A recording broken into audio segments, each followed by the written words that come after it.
Well, hello and welcome.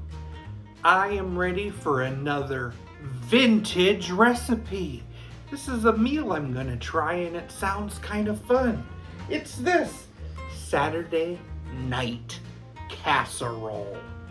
It involves a lot of bread, cheese, and tomato. Let's give it a try. I've margarined some white bread that I'm gonna press down, butter, margarine side down, into a glass baking dish. I'm basically gonna start by making 3 Swiss cheese sandwiches. And I'll cut them into diagonals. Time to slice some tomato.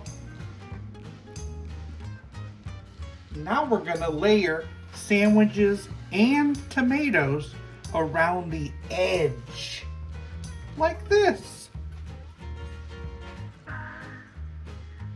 It's gonna need to look like this.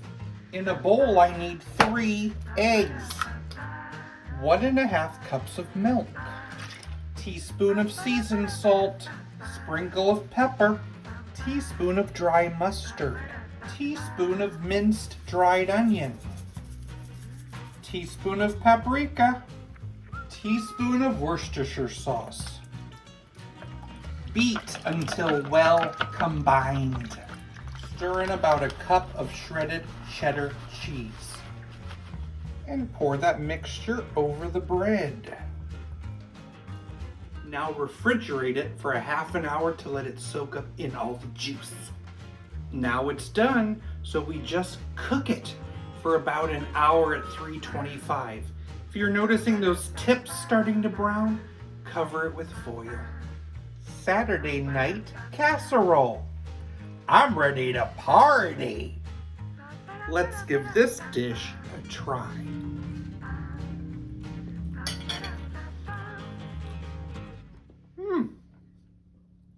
It's good.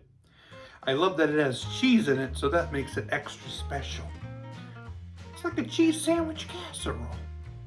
And that's good in my book. The DJ died. He wanted his ashes put into a record. It was his vinyl request.